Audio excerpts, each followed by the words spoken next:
Hey guys, I am led to share a testimony. It's been hitting me for the past week or so, and so finally I've just decided, you know what? I've got time. Let's just share this. So I'm going to go back to about 2002, 2003, when I was a fairly new believer as far as born again, and I was doing construction work, and I had a job where I was framing out and then to hire a drywaller to come in and people's attic. It was a third story. They're putting in like a third story bonus room or something like that. So I was up there working and putting in the walls, and I was doing something. I was trying to get this one stud in, and it was too tall. I was trying to get it in there, and I forgot my sledgehammer, so I was using a 2x4, and I'm like, bam, bam, jabbing the top of this thing, and it was almost there. Well, in the middle of this basically runway going through the attic, the subfloor had already been laid. So with the subfloor being laid, it had, boundaries. It stopped, but there was nothing there beyond it other than just some webbing and trusses. And I went to hit this, and I'm like, I hit it with the 2x4, and my foot slipped off the edge of the plywood. Okay, so I went and pushed myself off, which means I went through the ceiling, all the way through the ceiling. I dropped through the drywall, blown insulation, went down through the drywall, fell completely through the ceiling. And I'm grabbing stuff, okay? But I could not grab anything to stop me from falling all the way through the ceiling. Well, here's the fun part.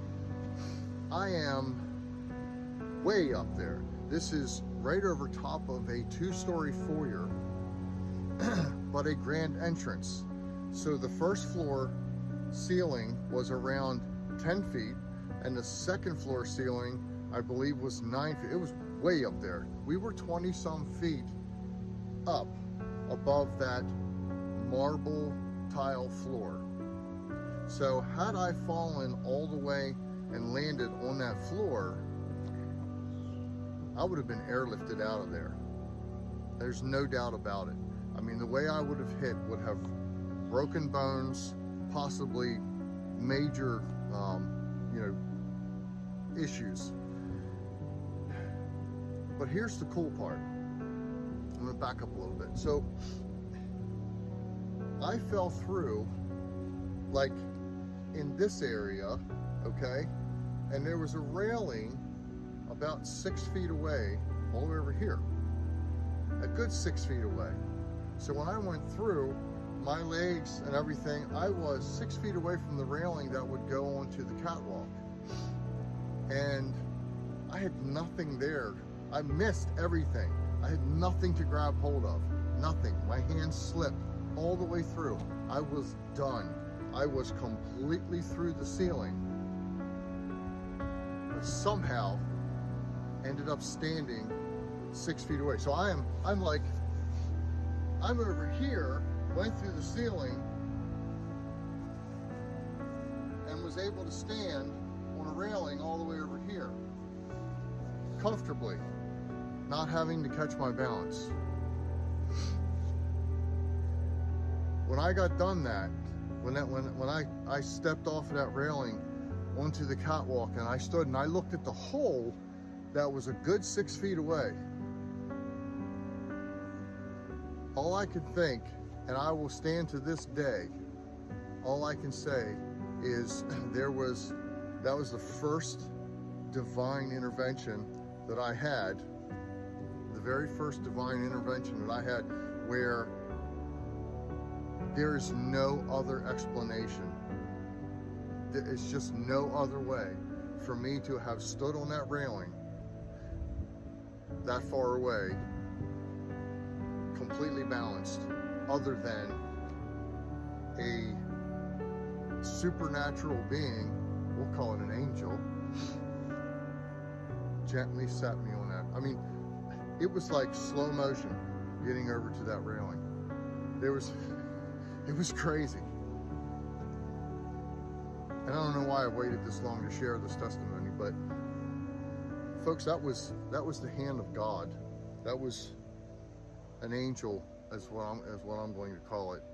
The Lord had an angel watching over me, knew that I was going to fall through that ceiling. And I mean, I couldn't, when I was patching the hole in that ceiling, I knocked a half a sheet of drywall out of that thing. When I was patching that, I had to build a scaffold because I couldn't even reach the hole from that railing. I couldn't reach it. Not even close to reaching it. There's no way that I could have made it to that railing except for a supernatural encounter, a being not able to be seen with my physical eyes sat me on top there. And I knew at that point, I mean, it really hit me afterwards that God has a plan for me, and he had something for me to do on this earth. And something else was trying to stop me. So I'm just gonna leave it at that. I think it's a pretty cool testimony, and I'm gonna share some more. I've got a YouTube channel that I've named Bible teachings or Bible study or whatever, and testimonies. I can share that link in the comments, unless of course I'm putting this on the YouTube channel. But anyway, I hope you enjoyed that. Scratch your head on it. There's so many testimonies out there like this. So yeah, thank you for listening.